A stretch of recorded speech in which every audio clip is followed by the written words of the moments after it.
Hello, respected viewers. It's George from Ireland. Welcome back to my channel once more, and happy Easter. Yeah, Putin has begun an Easter truce, and this is not something he seems to have done in coordination with the Ukrainians, and the Ukrainian government hasn't stated its acceptance or rejection of the same. And remember, he tried this trick at Christmas, was it 2023, and saying that the Patriarch Kirill, as in the supreme religious leader of the Russian Orthodox Church, had requested a 3-day Christmas truce, which Putin acceded to. Of course, Christmas for them is January. It's like the 7th of January, isn't that right? According to the Gregorian calendar, because for religious purposes, Russia still go by the Julian calendar, but for all other purposes, they move to the Gregorian calendar as of New Year's Day, 1918. It's one of the changes the Bolsheviks made. So that's why for them, New Year comes before Christmas, not after, and even celebrating Old New Year. So, and the Ukrainians, well, we never agreed to this. We're not going to observe this. Of course, the Russians didn't observe this, and so on. But some Ukrainian military forces they've been told to stop firing at the Russians. Are the Russians serious? But we know the Russians have broken all sorts of other ceasefires. They made loads of ceasefire agreements about the war in Donetsk and Lugansk from 2014 onwards. So the Russian government will lie and lie and lie and lie. I mean, I know everybody lies. I know all governments lie, but their lying is off the chart for the number of lies they tell and for their barefacedness. It's a bit like Orwell said about the Spanish Civil War, lies that don't even bear the relationship to the truth that's implied in an ordinary lie. The arguing that up is down, that black is white, that night is day. I know you are, you said you are, but what am I? Victim blaming, accusing others of your own vices, and so on, calling Ukrainians Nazis for defending their democracy, where Putin runs a genuinely Nazi regime in his own country. Now, no army's record is perfect. I mean, unless you're like Sweden and haven't fought a war for over 200 years. So there are psychopaths in every country, and some of them make it into the army. And war will bring out the worst of people. Hate blinds people. People are enraged. They see red, and so on. And they want to exact vengeance for their friends. So most armies have committed atrocities. It's true. Now, the Irish army, not, partly because we've scarcely fought some United Nations missions, but that's it. But I'm afraid to say that the Russian army's record is egregiously bad. I mean, is among the worst, even against their own citizens in Chechnya and so on. I mean, and the Air Force, I mean, maybe not the Navy so much. And it's not been once or twice, and it's not been small scale. It's been endemic, it's been systematic, it's been repeated, and it's been enormous scale. And so too in Ukraine, who are supposedly their own sisters and brothers, as they're saying, that they're liberating these people, Russophones or ethnic Russians. Well, by no means all Russophone Ukrainians consider themselves Russians or want to be part of the Russian Federation. Some have gone along with it for survival because they can't get access to anything, to medical care, to old age pensions, unless they accept Russian citizenship. You might say, oh, be brave, resist. Well, would you?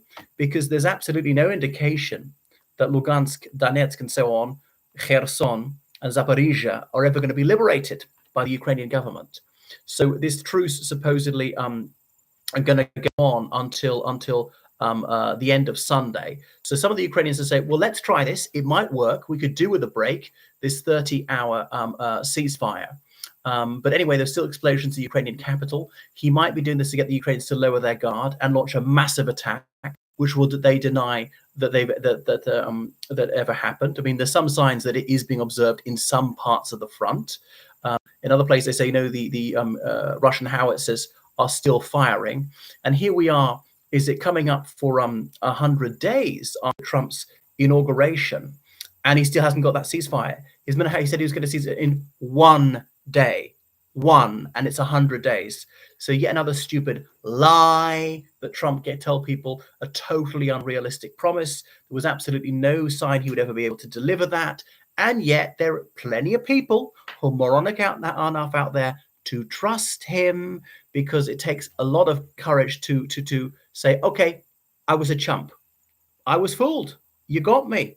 But, they've been fooled by him for years in some cases. And so they don't really find it in them to face up to the fact that they've been had, because they feel very, very stupid. So they had to persist in force themselves to believe these lies. So there we go. I mean, talks in Saudi Arabia between the United States and Russia about this. Obviously, the Ukrainians are deeply suspicious of this. Why aren't they there? Is the war about Ukraine? The United States is not a combatant in this war, and they're worried that the Americans will leave them in the lurch. And there's plenty of sign that they will cut off arms shipments, cut off intelligence for a while, and so on, and leave them in a very, very invidious position. And ironically, this is just as the Ukrainians have largely stopped the Russians in their tracks. The Russians, for like almost a month, have made almost no ground. Indeed, we pushed back in some sectors, and the Russians still haven't quite pushed the Ukrainians out of the Kursk region. So Ukraine is still occupying a tiny bit of Russia's sovereign territory, and indeed made more inroads into Belgorod. I mean, it's not very much, but it's symbolic, but it proves the point. Putin cannot even defend his own territory. For the first time in 80 years, enemy troops control some of Russia's sovereign territory. Soldiers fighting for a foreign sovereign state, not Chechen insurgents, but Ukraine is recognized as a sovereign state by the whole world. Even Russia recognizes Ukraine, and then they'll say, well, it doesn't count. It's a non-country. It's part of Russia. So, you just can't trust them. They'll speak out of both sides of their mouths. And it's terribly, terribly sad because they're good people of all nationalities. There'll be good people in the Russian army. Good people do evil things. There must be some bad people in the Ukrainian army. Get real. There are 40 million Ukrainians. You don't think any of them are bad at all? So it's not the case that all good people happen to belong to one nationality and all evil people belong to another. I realize there are shades of gray. It's much more mixed than that. People get duped by propaganda.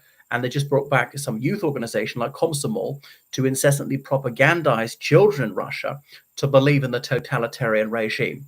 So that is a very worrying development. But, it's been several years in the making, the so-called military patriotic education. I think patriotic tends to be closed-minded, and this will be ultra-nationalistic chauvinism and militarism, really, which is very, very worrying.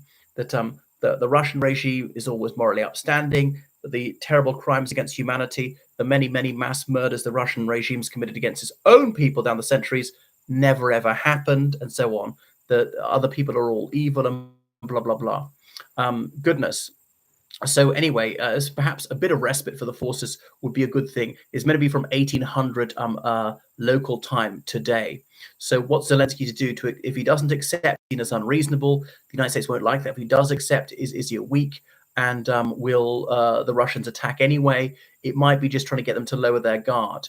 So it's sick, the idea that Putin really believes in Christianity. Jesus, meek and mild, turn the other cheek. He who takes up the sword shall die by the sword, seems to be a pacifist. And Putin is, of course, ultra aggressive, is extremely cruel. Suffer the little children to come unto me, says Jesus Christ. Putin, who's kidnapped tens of thousands of children. Wow. I mean, I can't think of any regime that's kidnapped so many children since the Third Reich. I mean, I'm serious. Can you, since 1945, can you name any regime, no matter how bad, has kidnapped that many children? Over 20,000. So much for family values. Well, there we go. Goodness, it's very, very sad that someone's evil as Putin stalks the earth. And I know he's not the only tyrant in the world. Thank you for watching my channel. Make sure you subscribe on Patreon, donate to PayPal, georgecallahan79@gmail.com.